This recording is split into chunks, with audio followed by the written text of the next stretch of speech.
Welcome back to Heavenly Sword. So yeah, let's see what do they want. My God, those hair physics. Yeah, I get the feeling they really want stuff from Marvel. Yeah, they really want her hair to just blow in the wind because it looks cool and blah blah blah. Oh, okay. While some of the stuff is clearly just stage stuff, I'm sorry, even for back in the day, I feel like that's a little overdoing it, even for the time when that game was released. It's overly. It's one of those cases where there is too overly stylish. Oh, there we go. I'm over here. Whoa, first-person perspective all of a sudden. Jesus, that close-up. Okay. Oh, jeez. What? What's wrong? Don't worry, Tail. Don't worry, Tail. Without 6 axes is much. I know. I will say this about the game. No, Kai. Go with father. I'll find you again. I promise. I guess she's Kai's mother figure? No, more like big sister. Big sister, yes, we do that. Ah, yes, her One-san. There you go. Your objective is to destroy the catapults, and each of them has those 3 marks, and you're supposed to use the cannon. But yeah, you have to guide each single projectile. As you can imagine, again, thanks to the options, of course, it is actually more easy. But imagine me not knowing that and I need to do that with the 6 axes.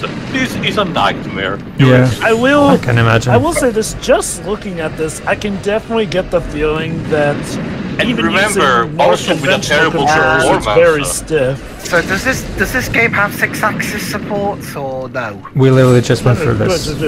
We've been saying originally you were supposed to use 6 axis, but apparently they gave an option to not use it. Like I thought you meant it like 6-axis was going to be in the game, but now it's not at all. No. It's still being a in launch there. title for the PS3 was kind of the big thing. I do get the feeling that you're right about them kind of only adding in the ability to do it with conventional I don't think the game received patches, so it might, if it did so, it might have been a thing during development of the game. I will say this though, given how stiff the conventional controls look while Pedro's using it as such, definitely gives the inkling that either Ninja Fury suck with these controls, or they were clearly added in at a later moment, because... Yeah. Probably the latter. Yeah, I'm gonna go with the latter, because it definitely feels like the 6-axis would have been something they were initially going with, either because they wanted to do it, or because originally Sony at the time were mandating it. But yeah, no, I think I'm starting to notice one of the big issues of this game. Like, okay, Ninja Fury's usual problems aside, I think what this game feels like is, well, like Knack, it feels like a glorified tech demo.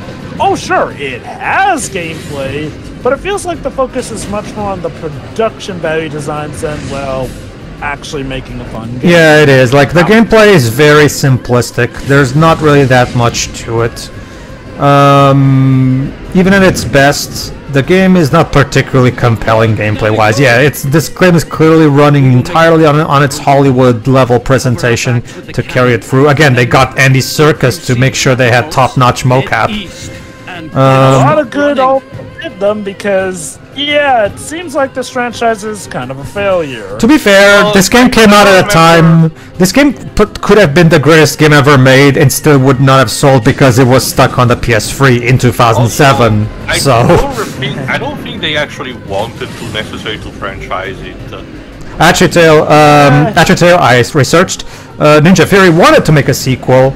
In fact, they already had the script written, but because this game didn't do as well as they would hoped, no green light. And not to mention, this thing did get a movie 7 years later, so... Yeah. And Nariko did appear, they said in PlayStation Stars Battle Royale. Fun fact, one of her supers is actually this move, using a cannon like this. So she was actually a playable character in that game. Yeah, it's weird. Well, okay, you have to remember that with that job, but the moment of PlayStation Stars Battle Royale, it was essentially Superbot. Constantly being attacked, were constantly begging companies to trust them into conceding the rights to use their characters, while Sony was mostly not having faith in the project.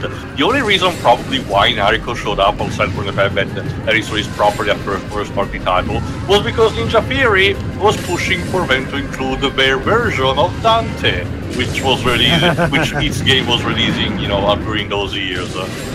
I think DMC came out a few months after.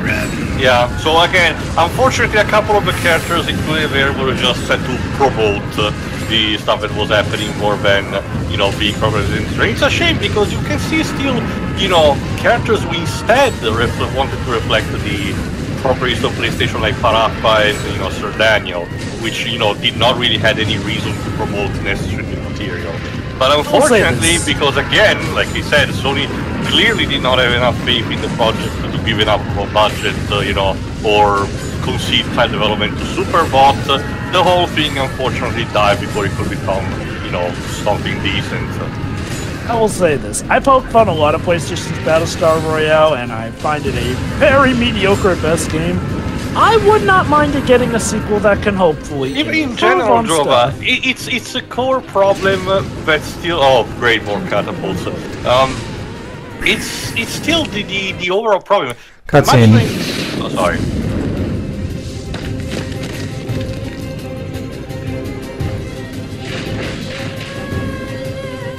Now I have to get away. If I'm captured, the Heavenly Sword is lost, That's and the the clan's title of the sacrifice will have been game. in vain. Oh, so she knows it's the Heavenly Sword. Well, to be fair, they've been saying the name of the sword for a while now. So and remember, they keep telling about Nariko being a curse or anything, so she might know a thing or two of why she's labeled like that. I think it just harkens back to how anticlimactic her getting the sword felt. So the way she literally received it is just, her dad or not dad was just a little too clumsy trying to kill her and just went, whatever, the sword's yours, and she has it. Oh, trust me, he'll get even more unlikable later. It really gets to a point where it's just like... see, the problem with the narrative of this game... Again, it's the same problem I have with something like... Beyond Two Souls? No. this game is at the very least coherent. No. I'm not saying it's as bad as Beyond Two Souls. What I'm saying is the inkling I'm getting is that it shares the similar issue with Beyond Two Souls. How do we get people to like the main character? Make everyone around them an absolute... Yeah, that is true. That is an element of this game too as well. It doesn't do it as often, but yeah, it's still definitely a problem. That being said, it's also the fact that there's no depth to any of this. They never really... for example, later on they're going... Like me and Taylor already said, they're going to try to establish a friendly, sisterly dynamic between Nariko and Kai, which would be fine, but we don't really know enough about them to really care. We don't know... We don't really know how they first met. We don't know... I mean, they do briefly explain Kai's supposed backstory, but it's mentioned briefly and over 5 seconds verbally, instead of actually shown to us. So it's really hard to really feel for the characters when shit starts happening. Honestly, I thought we were gonna get a flashback with Kai, but I guess not. So my question is, I assume there's gonna be a big journey that forces Nariko to go outside the village and whatnot. Why not have her meet Kai on that venture if, they couldn't be bothered to give they do. Enough backstory? Later on, they do meet and they even help each other throughout the campaign. It's more so that their actual backstory together is never properly explained to the player, so the player doesn't really have much of a reason to care. That's part of why I'm wondering, why not have her meet Kai on the venture so that then you could at least develop the bond more naturally from there, as opposed to... Also, Joe, remember this, again, I get the idea the reason entirely also why Kai was created, and also as a surrogate little sister figure for Nariko, was to not make Nariko's backstory completely oppressing. The idea of being grown in a completely male-dominated culture and everyone pointing fingers at her, having at least one friend she grew up with.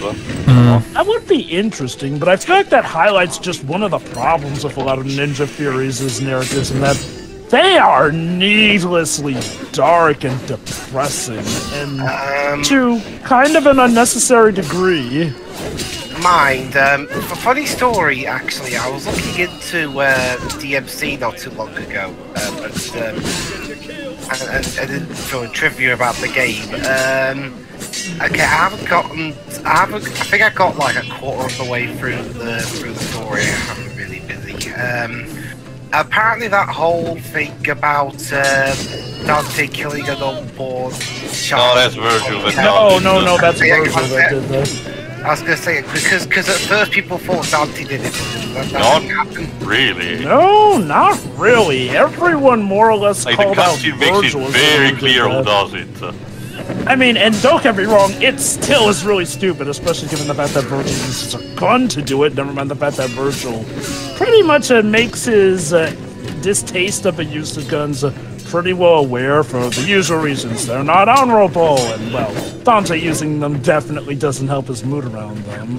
But yeah, no, that's a perfect segue. Like, stuff like that is just Ninja Theory taking needlessly gruesome methodology with their games. My guess, sort of in a Mark Millar-esque way to go, take us seriously, damn it. We're not like all those that time games. I want to, try to understand them a bit, because it's more like wanting to reference a classic piece of media. In this case, it's called The Barbarian. With Enslaved Odyssey to the West is obviously Journey to the West, but in a sci-fi kind of setting. With DMC, it's supposed to be They Live, just with demons instead of aliens. I think my issue is that this feels more like the execution than anything. Which again, I can definitely get this being a reference to Conan the Barbarian, but my god, this is way more needlessly depressing than Conan the Barbarian. More appropriately Red Sonja, I guess. It's like, and yeah, Red Sonja wasn't particularly a good movie either, but Talk about the original comic, Pedro. Oh well, I don't know about the comic. I only know the movie. But yeah, and yeah, this guy closes the door because apparently that gong somehow controls the door. Okay. I mean, I guess it's more realistic than just a force field, being projected and blocking the way, like in God of War. I guess. Hey, Nariko, why don't you just climb around? Prone objects can be guided to their target using aftertouch. If you don't know what aftertouch is, it's this. Yeah. Again, it's another thing that if enabled, uses the 6-axis for it. Every time a projectile gets tossed, if it's enabled, you have to assume the 6-axis have to be used for piloting it. Basically. Again, okay, in a world where the 6-axis was actually good, I can actually see this being a good way to flesh out the game sure. in there, and at the very least, it would excuse some of the controls being a bit more simplistic. Oh sure, I can see back to a lot of those games that centered around motion controls. Oh sure. If Bluepoint were to take this game and put it on the PS5 with the DualSense, it would work a lot better. Because the thing with the motion controls, they were just not quite there yet. It was a combination of problems. They weren't there yet, but Sony were constantly forcing them into games. Yeah, that too. It was both. Nintendo, yeah, yes. And no. Oh my god, some of those guys look like they were floating in midair. Like. Alright, time to meet the main villain. There you go. There's Bohan. Anti-circus. Circus. Got captured. Dear me, such a heavy sword for such a fragile creature. Come, child. Let me take your burden. Never. I don't know if that voice really fits the body well. And yeah, I'm gonna take yet again that quote from Dwebs in our Chappie commentary. That's another big problem. This game does not. Oh god, that face. That's the big problem. This game does not have characters. It has cartoon caricatures. Which kind of makes it funny with how much it wants to be taken seriously. I mean, any circus is trying his hardest to sell this shit to us, obviously, but... He co-wrote this thing. Yeah, that's the thing. And yeah, there's a reason why Andy is not a writer. He's an actor, not a writer. I'm trying to remember if there was something good he wrote, but if this is like the only thing he's written, yikes. I don't know. Oh snap, yo! She's got the sword. Remember, she's not supposed to use it because the more she uses it, the more the more it drains her life. The sword will drain her life. But from this point on, she's like, okay, fuck it. Clearly. Yeah, but I can understand. She literally lost everything. Betray his whole reason for living. Wait, hold on. I don't think her father's dead yet. I think he just got forced in to the that kind of ground. position, Trova, you might as well be. It's hard to tell because he just says shut up to the guy. It's not like a pre-mortem line or anything. It's still a bad guy, Trova. Again, if anything, this game is a bit more savvy on hostile situations. Okay, so this basically this battle serves as a tutorial for the Heavenly Sword. Basically, Heavenly Sword has 3 different gameplay styles or battle styles. I think of it like the 3 styles you have in the 3D Mortal Kombat games from the PS2. The Heavenly Sword can be used in 3 ways. Yeah, thanks game. Speed stance, rage stance, and power stance. Press any button to continue. Okay. Okay, press off the PS3. In speed stance, Nariko's attacks are quick and do moderate damage. Press square or triangle to perform speed attack. Okay, so basically, if you're not pressing either of the shoulder buttons, you're automatically in the speed stance. Yep. So basically, you can do attacks that are moderately hurtful, but they're quick and they're much easier to combo. At close range, yeah. Okay. Well, I will argue that the power stance is better for close combat too. But I'm just saying these attacks are still close range because when knocked into the air, Nariko can recover and attack the enemy. Press X to recover. Kind of like.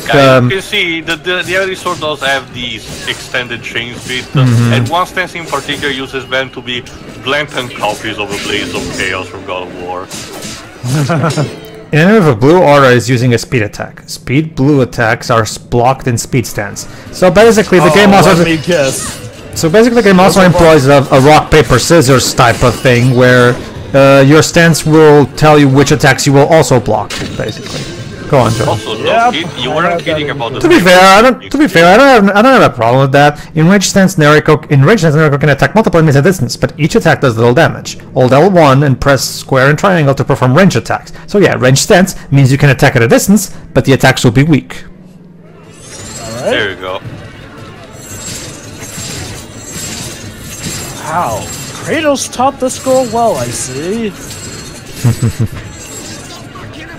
Her combos are not as satisfying as Kratos is, though. No, they really aren't. So, it sounds like power stance is your favorite one to use?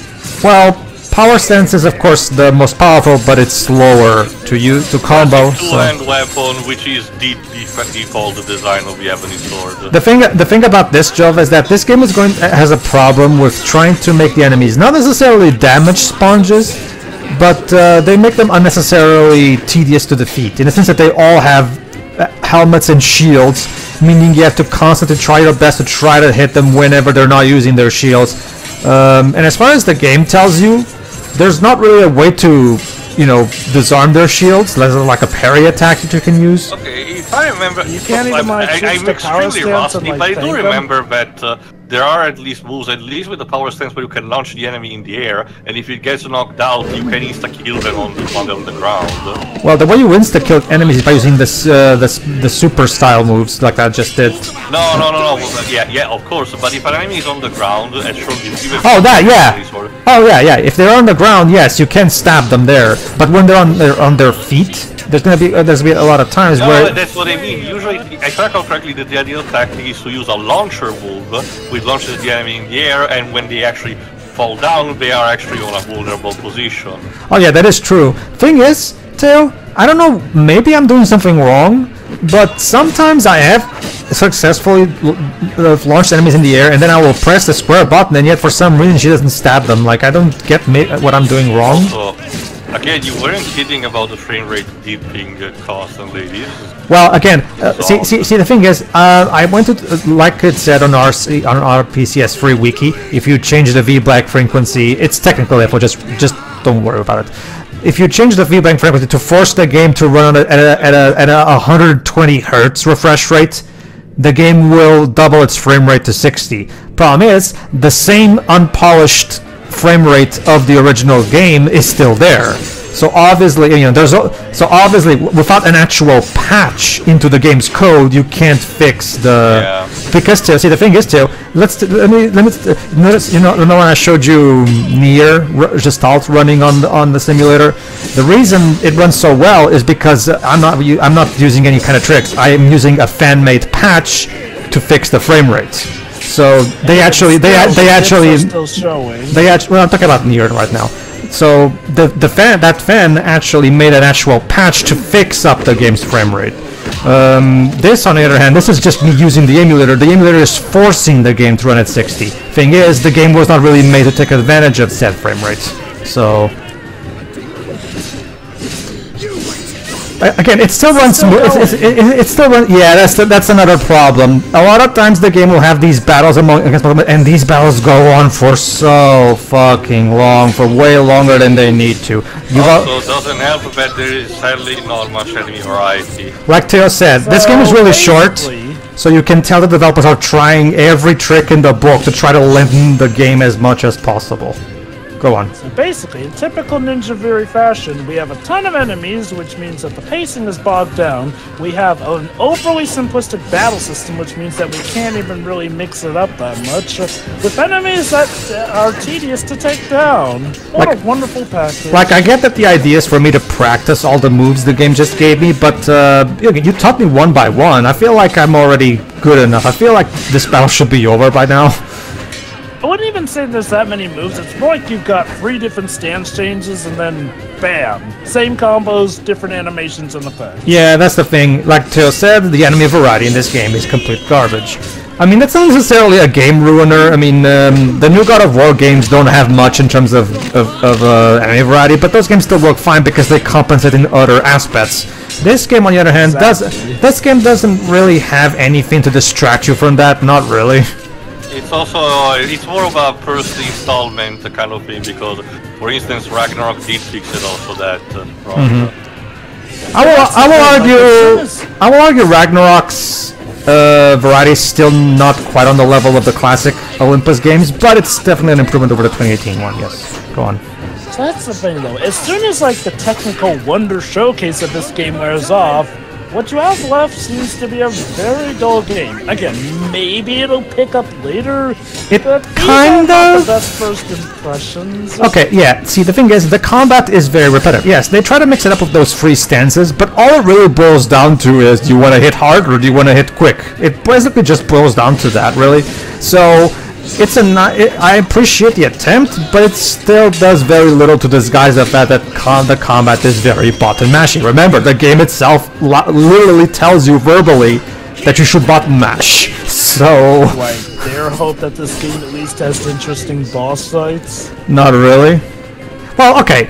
No, well, actually, no. Never mind. I'm kind of being harsh now. The boss battles do kind of mix things up a bit. To be fair.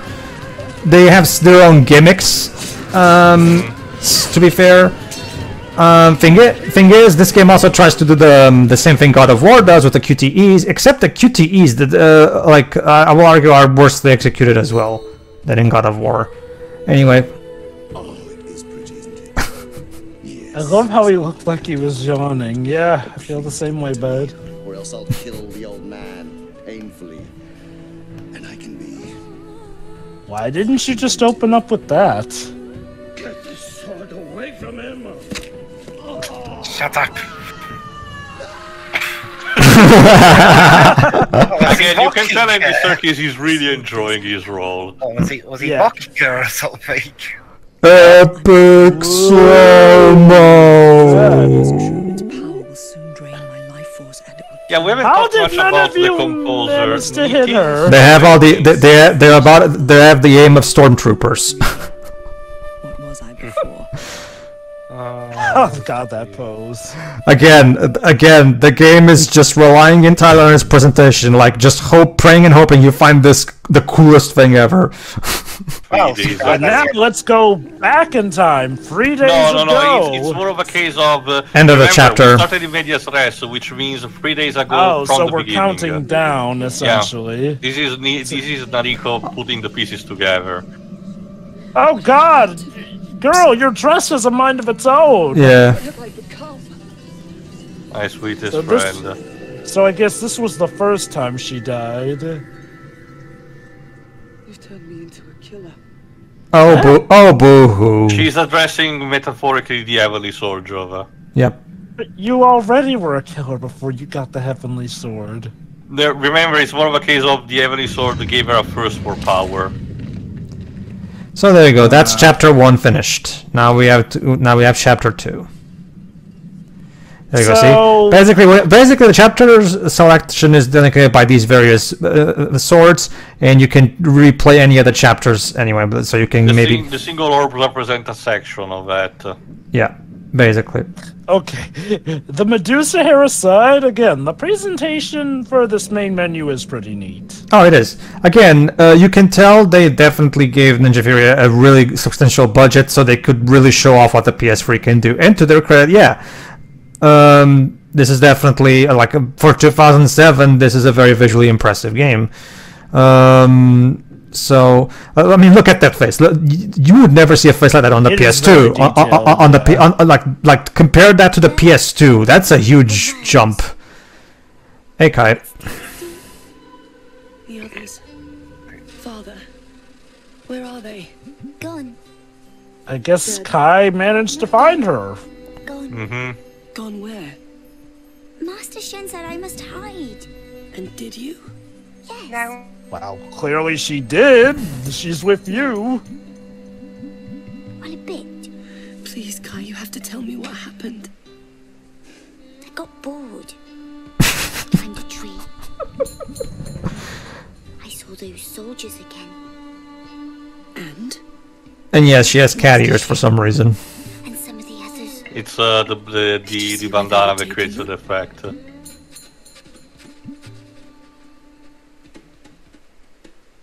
Tasty. Lovely. Yummy. It's protein. Didn't Bear Grylls taught you anything? So, okay.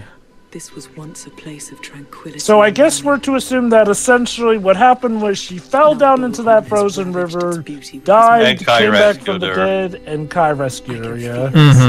My father and our clansmen there. You know, one thing I don't get, why didn't the bad guy just kill her father, Shen? Yeah, and that's actually another thing. Not just what Jova just said as well in second. Yeah, this is also going to be another thing where, honestly, I mean, right now the mission is to rescue Shen, and I'm like, I'm not particularly invested in rescuing Shen because he's a terrible person, but I guess the game feels like we should care about him. I guess for the sake of story, it's the closest thing to a goal our heroines have, essentially. I get that, but, like... Okay, you know what, though? That's a good segue for another issue with the narrative here. It's like, what exactly is the main goal or focus of our heroine? I guess it's to rescue her terrible father figure. Yeah, that's it. That's her mission. Rescue her terrible father and defeat Bohan, basically. This next sequence actually got turned into a properly filmed stage in PlayStation Stars Battle Royale, believe it or not. Yeah. What in hell is that? Cut the ropes! Well, crud. To be fair, that's actually a good set piece. I actually do like this one. Okay, yeah, no, that Gotta does go actually fast. pretty cool. Yeah, no, that is definitely Sonic the Hedgehog 2, but again, give him credit, this actually does look pretty cool. And there we go. Okay, physics questionable on that bit, but alright. Again, Jova, remember, we're operating on rule of cool, so... I wanted to see what would happen if he failed. I think you die, you just go back to the checkpoint. He just falls to her death, like... Also, yes, since it's similar also to God of War, if you manage to push the enemies down the following species, obviously an instant kill. Might as well take it this time to explain that. In the top left corner of the screen you can see my life bar, which is of course the red meter. There's also that little bit there. The more damage you take, the more you accumulate that yellow whatever it is. And yeah, here's your combos. You can check your combos of all the stances, by the way. You can unlock more by the more tokens that you can collect by performing better in stages. Basically. Yeah, the more you hit enemies, the more that yellowish thing, and eventually that red orb will show up. That means you now have a super style move like this, which basically allows you an instant kill to an enemy. My recommendation is to save those super style moves for the harder enemies with shields and shit like that, so you can dispatch them quicker. When you're fighting an enemy that is just a sword and no protection, just take them down the good old button mashing fashion way, because you're much better off saving the super style moves for the enemies with shields. But how long do these sort of segments where, you know, you're pretty much bum rushing all the bad guys often go for on average in this game? Depends. This one is fairly reasonable. This one is relatively quick. But sometimes they'll throw in, like, times where there's like a shit ton of enemies and you just stay there fighting enemies. Another thing they wanted to showcase for the capabilities of the PS3, how many models they could have on screen at once. You know, I don't know if it's a good thing or a bad thing that this came out before Arkham Asylum. Because, man, I tell you, after Batman Arkham Asylum came out, tons of games were using that system. And you know what? That's not necessarily a bad thing, because the Batman Arkham games definitely have a system that is very compatible with a lot of other gameplay styles. Nariko, this might not have been your best idea. I think that was instead intent. Down the mall, because she knew that that would work out that way. Yeah, dynamic entrance and everything. Alright, more enemies. Honestly, I'm surprised that the tower didn't topple on all those guys. A couple at least. Anyway, check in the meantime, the composer, Nitin Salwani, basically is mostly a TV and theater composer, and composed mostly for just this and the next game that Ninja Theory did and played out into the West. The same thing happened, but yeah, like just to continue my earlier point, the same thing with Drakengard 3. For Drakengard 3, there's actually a fan who made a proper 60 FPS patch that properly makes the game code compatible with that frame rate. Whereas with something like, it also depends on the game. Keep that in mind, obviously. Like because I've tried playing the PS3 version of Toy Story 3 on the simulator by forcing it to run at 60, and it actually runs really well. But that game is of course much less demanding compared to something like this. So obviously. Which emulator? RPCS3, the PS3 emulator. I think that's the only PS3 emulator. So. Well, the emulator is so good that at this point that there's not really any need for another. God, I've been around long enough to remember when that emulator was just in its infancy, like barely could run the game, and now. Right now, they've actually done some great progress for games. Like there's a lot of games that can run really well on the emulator now, if you have a good enough PC, of course. Is that emulator to a point where pretty much, you know, you can expect almost any PS3 game to be playable on it? Or is it still in a state where some aren't doable on the emulator? Some still aren't doable. Fortunately, most of the ones that people actually care about are. Like, for example, if I remember like one in particular. Okay, if I remember correctly, right now, as of right now, you can. Yeah. If I remember, no turning back, indeed. Make your way across the Definite Bridge, and by that, and by the way, you can also press square in range stance to deflect enemy arrows. But if I remember correctly, right now every single every single PS3 game is bootable on the emulator, but obviously how well they run, of course, will vary on the game. Also, the enemy pros in place. Like for example, one particular cool thing is that somebody made is that I mean the Tales of Xillia duology runs at 60 FPS, but only in battles. But thanks to a fan-made patch, we can now play the entire game in 60 FPS, cutscenes and all.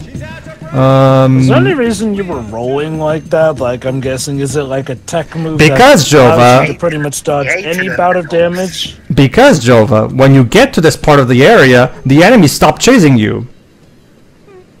I'm not kidding. You can bypass that battle completely if you just, you know, keep going, and the enemies will completely stop chasing you for no reason. Yes. But yeah, no, I was asking like, well, about why you were rolling like that. Is that like one of those dodge rolls that pretty much makes you impervious to damage if you? No, it's more of a case of it makes the illusion that you actually might go faster.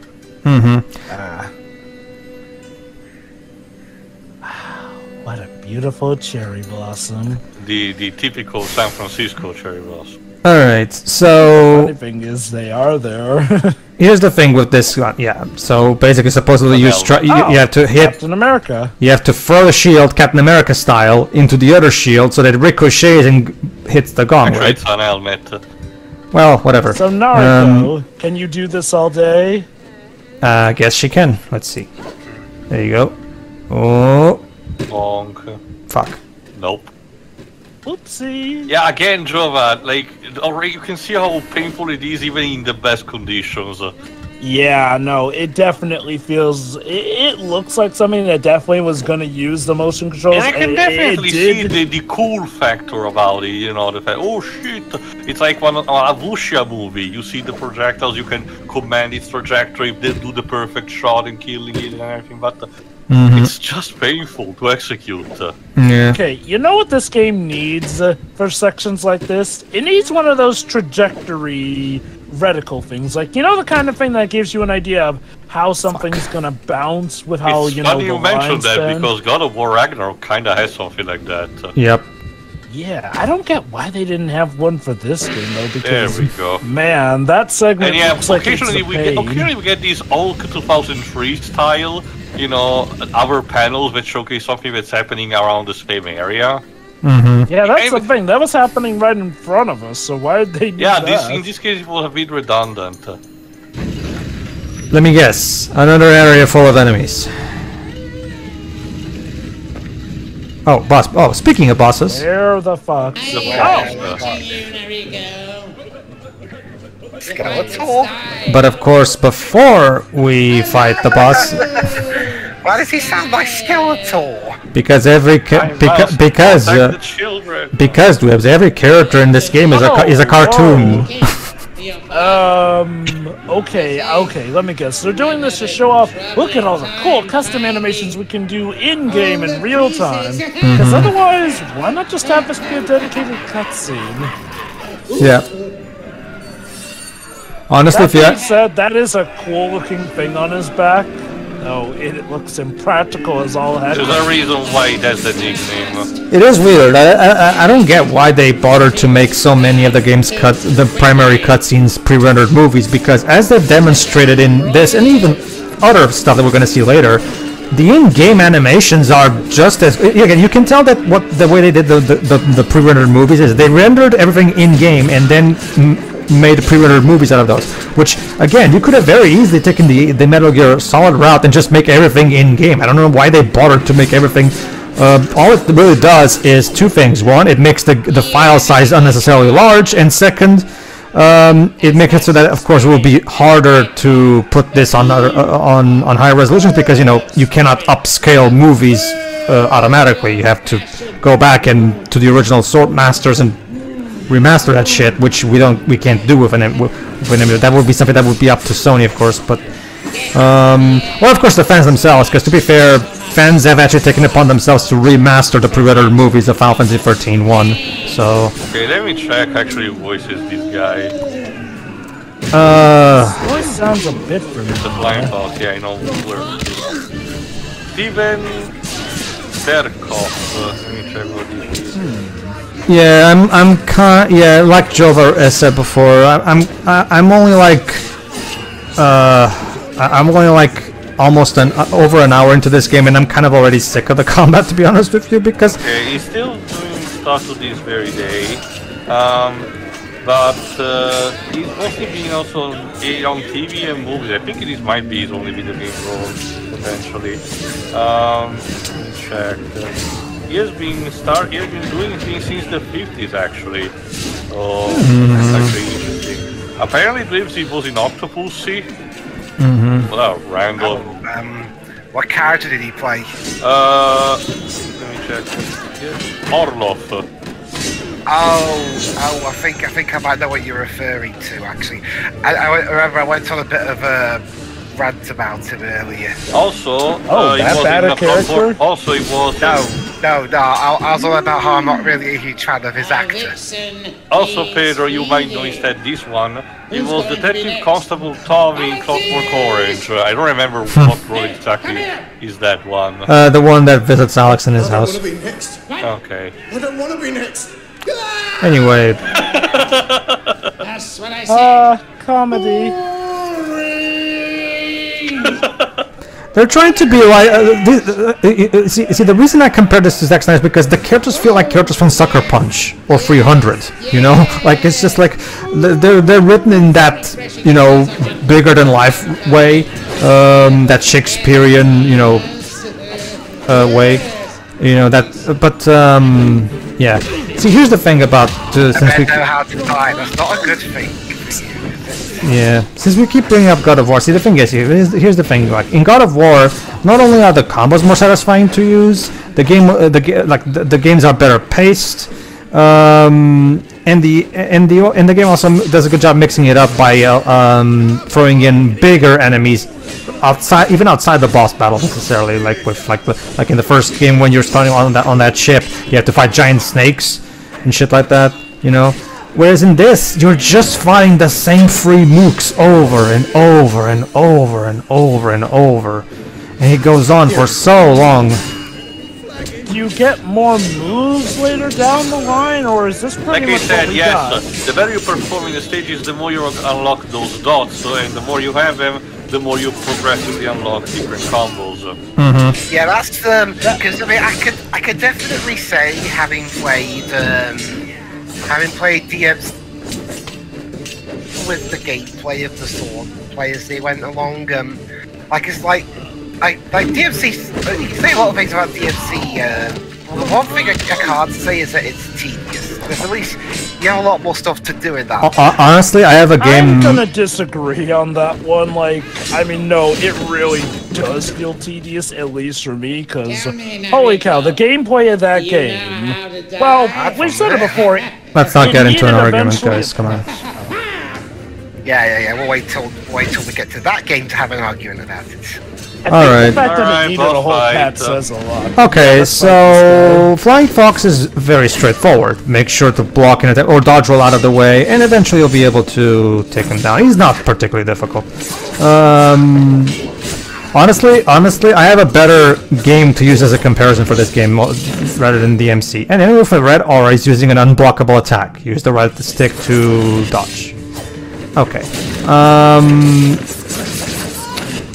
Which is interesting because that's kind of what they also do with in God of War Ragnarok. They use the red thingy to indicate an attack that is unblockable.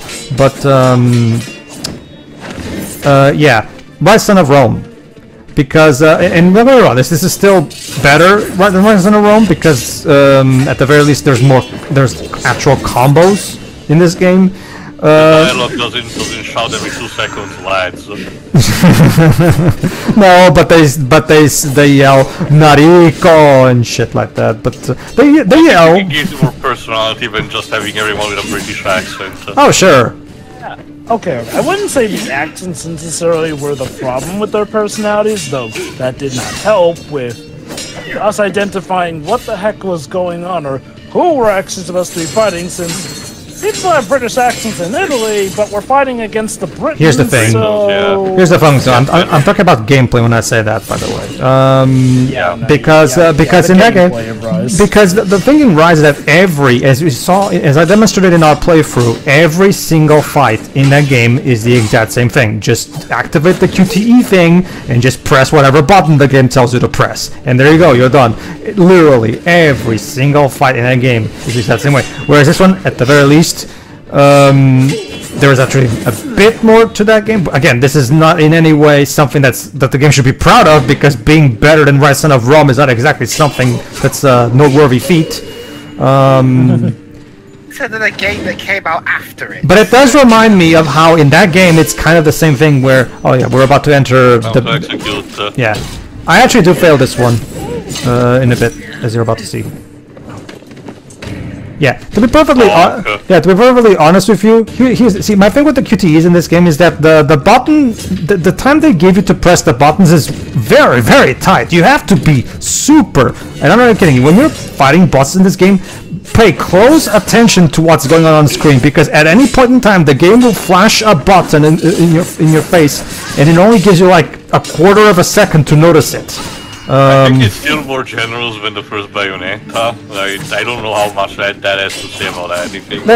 I guess, yeah. But still, like, my point is, pay close attention to the screen when you're fighting bosses, because eventually the game will ask you to press the screen, and the game does not give you much time to do it. Here's my stance. All right, let's try it. Let's try it again. I understand that a QuickTime event should have some level of challenge so that it's not just easily solved. But keep in mind, QuickTime events already have a stigma for a reason in that regard here and there. What did I do wrong there? You didn't press square. I'm pretty sure I did too. Go on, Jova. Anyway, my stance on QuickTime events is like, well, if you're gonna use them, you need to do them in a way that, if you want to feel challenging, fine, but first and foremost, prioritize that they're fair. Now, some being split second, okay, fair, but there needs to be a good enough open window on some of this stuff here and there. When you get to a point where, oh, if it's like suddenly a blink and you'll miss a moment, or in cases like Bow and Wonderworld, a completely borked QTE system, something's wrong. Alright. Alright, third time's the charm. Third time's the charm. Okay, so if I understood correctly, okay, that one I still got wrong. Yeah, you didn't press square on that. I'm pretty sure. Okay, well, actually, if I remember correctly, I failed on the up arrow rather than the square, because it showed because when it fails, it just shows you the thing in red. Like, but whatever, it's done. More time. Bye. Bye. Okay. Wait, so is he actually rooting for us? Or Oh, there you go. And the game still gave me max rank. Well, there you go. That's another thing that DMC shares with this, giving you a higher score with doing minimal work. Yeah. I mean, well, hey, I mean, in terms of presentation, at least it has a cool voice telling you that you did really well. This boom. All right. So in the next part, but yeah, no. Go on. Sorry. Oh, I was gonna ask, so is like the twist that this guy is secretly on our side and is training us? No, it's a classic villain that is feigning that as he's defeated and he's feigning, oh, I was just testing you. Yeah, but just Jova. Being called the Flying Fox is another thing is, deceitful and never wanting to admit defeat. It's the classic thing, Jova. Yeah, it's the classic thing, Jova. You're too weak to finish off. Alright, maybe he doesn't think it's fun. See you, everybody. Yeah.